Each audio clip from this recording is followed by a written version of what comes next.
क्या आपने कभी सोचा है, आप जो सोचते हैं, जो महसूस करते हैं, जो फैसले लेते हैं, क्या वो सच में आपके अपने हैं?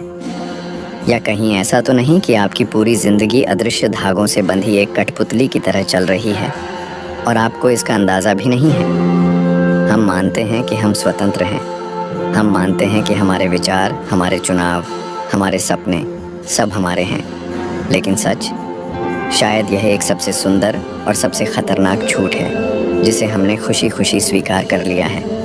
प्लेटो ने अपनी गुफा की कहानी में कहा था, ज़्यादातर लोग पूरी ज़िंदगी अंधेरी गुफा में गुजारते हैं और दीवार पर पड़ते साए को ही असली दुनिया मान लेते हैं। अगर कोई उन्हें बाहर ले जाने की कोशिश करे तो वे उसे पागल समझेंगे। क्या आपने महसूस किया है कि जब भी आप भीड़ से अलग सोचते हैं, लोग आपकी नीयत पर शक करते हैं, आपको अजीब, गंभीर या गैर ज़रूरी कहकर किनारे कर देते हैं? फ्रेडरिक नीत्शे ने लिखा था, जो अकेले चलता है वह सबसे मजबूत होता है। लेकिन सच ये है कि अकेला चलना आसान नहीं। समाज नहीं चाहता कि आप अपने सवाल खुद बनाएं। समाज चाहता है कि आप वही सोचें जो उसने पहले से तय किया है। बचपन से हम पर एक प्रोग्रामिंग होती है, किसे प्यार करना है, किससे डरना है, किन चीज़ों को असंभव मानना है। हमारे माता पिता, शिक्षक, दोस्त, यहाँ तक कि मीडिया, सब हमें ऐसे विचार देते हैं जो हमारे नहीं होते। लेकिन समय के साथ हम उन्हें अपना मान लेते हैं। इतिहास में देखिए, माचियावेली ने सत्ता की असलियत पर लिखा कि राजाओं का सबसे बड़ा हथियार ताकत नहीं बल्कि लोगों के दिमाग पर नियंत्रण है।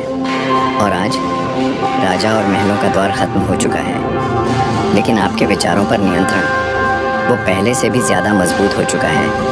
बस अब हथियार तलवार नहीं बल्कि सूचनाएं हैं, और ये सूचनाएं आपकी सोच की दिशा तय करती हैं। सोचिए, कितनी बार आपने कोई अपना फैसला लिया और बाद में महसूस किया कि ये तो वही है जो समाज हमेशा से आपसे चाहता था।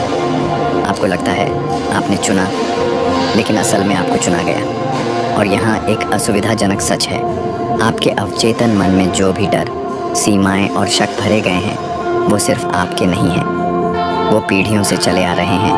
आपके पूर्वजों के डर, उनकी असफलताएं, उनके विश्वास, सब आपके भीतर जिंदा है। और जब तक आप इन्हें पहचानते नहीं, आप इन्हीं अदृश्य ताकतों के गुलाम बने रहेंगे। लेकिन सवाल है, क्या इन अदृश्य धागों को तोड़ा जा सकता है? हाँ, लेकिन इसके लिए एक कीमत चुकानी पड़ती है। कीमत है सुविधा का त्याग, झूठी सुरक्षा का त्याग, और सबसे बड़ी, भीड़ की मंजूरी का त्याग। सच्ची आज़ादी तब शुरू होती है जब आप खुद से असहज सवाल पूछने लगते हैं, ये विचार मेरा है या किसी ने मेरे दिमाग में डाला है?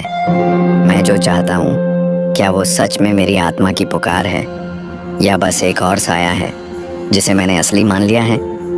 इतिहास में हर बड़े बदलाव की शुरुआत ऐसे ही किसी एक व्यक्ति से हुई जिसने कहा, नहीं, मैं इस गुफा में नहीं रहूँगा। वो अकेला था, लेकिन उसके भीतर का सच इतना तेज जल रहा था कि पूरी दुनिया उसका विरोध कर भी उसे बुझा नहीं पाई। और शायद अब वो आग जलाने की बारी आपकी है। तो अगली बार जब आप कोई फैसला लें, रुकिए और खुद से पूछिए, ये सच में मेरा है या मैं भी उसी गुफा में बैठा साए देख रहा हूँ? क्योंकि अगर आपने इस सवाल का सच्चा जवाब पा लिया, तो शायद पहली बार आप अपनी ज़िंदगी के मालिक बनेंगे।